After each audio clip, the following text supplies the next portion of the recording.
நடிகை மீனாட்சி கோவிந்தராஜனையும் அவங்களுடைய அம்மாவையும் செருப்பால ஒரு நபர் அடிச்சிருக்காங்க. இந்த விஷயம் தான் இப்ப சோசியல் மீடியால பேசும் பொருளா இருக்கு. நடிகை மீனாட்சி விஜய் டிவில ஒளிபரப்பான சரவண் மீனாட்சி சீரியல்ல கெஸ்ட் ரோல்ல நடிச்சாங்க. இதன் மூலமா சின்ன திரையில அறிமுகமானாங்க. அதுக்கப்புறமா villa to village and run baby போன்ற ரியாலிட்டி ஷோஸ்லயும் கலந்துகிட்டாங்க. 2019 வெளியான கென்னடி கிளப் படம் மூலமா தமிழ் சினிமாவில் இன்ட்ரோடியூஸ் ஆனாங்க.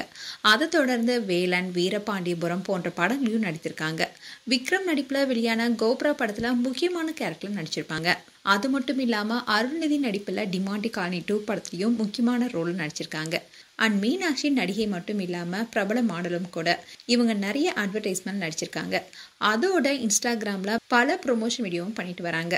அண்ட் இன்ஸ்டாகிராம்ல ஆக்டிவாவும் இருக்காங்க. இவங்க சென்னையை அடுத்த ஆலப்பாக்கத்துல தான் குடியிருக்காங்க. இந்நிலையில மர்ம நபர் ஒருத்தர் மீனாட்சி கோவிந்தராஜனையும் அவங்களுடைய அம்மாவையும் செருப்பால அடித்திருக்காரு. அவரை இப்ப போலீஸ் கைது செஞ்சிருக்காங்க. மீனாட்சியுடைய வீட்டுக்கு அத்துமீறி ஜேம்ஸ் என்பவர் உள்ள போயிருக்காரு. அப்போ அவங்களுடைய அம்மா வந்திருக்காங்க. அப்போ ஜேம்ஸ் அவங்க அம்மாவை செருப்பால அடிச்சிருக்காங்க. அந்த சத்தத்தை கேட்டு மீனாட்சி வந்திருக்காங்க. அப்ப மீனாட்சியும் அவர் செருப்பால அடிச்சிருக்காரு. அடிச்சுட்டு அந்த இடத்த விட்டு ஓடிட்டாரு. இதன் காரணமா தான் இவங்க போலீஸ்ல கம்ப்ளைண்ட் பண்ணியிருந்தாங்க. அதன் காரணமா ஆலப்பாக்கத்தை சேர்ந்த மளிகை கடை உரிமையாளர் ஜேம்ஸ் கைது செய்யப்பட்டிருக்காரு. கைதான ஜேம்ஸ் மேல அத்துமீறி நுழைதல், பெண் வன்கொடுமை தடுப்பு சட்டம் போன்ற 6 பிரிவுகளை வழக்கு பதிவு செஞ்சிருக்காங்க. அண்ட் கைது செய்யப்பட்ட ஜேம்ஸ் கிட்ட போலீசார் விசாரணை நடத்திருக்காங்க.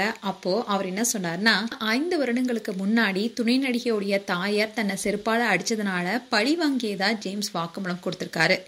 மேலும் ஜேம்ஸ் மீனாட்சியுடைய அம்மா கிட்ட அத்துமீறியதால அவங்க செருப்பால் அடித்ததாகவும் அதன் காரணமாக தான் அவங்களுடைய இடம் அறிந்து இப்போ அவர் பழி வாங்கியதாகவும் சொல்லப்படுது. இப்போ இந்த விஷயம் தான் பரபரப்பை ஏற்படுத்தியிருக்கு. மேலும் இது போன்ற வீடியோஸை பார்க்க நியூஸ் தமிழ் கிளிட்ஸ் சேனலை சப்ஸ்கிரைப் பண்ணுங்க. மறக்காம நோட்டிஃபிகேஷன் பட்டனை கிளிக் பண்ணுங்க.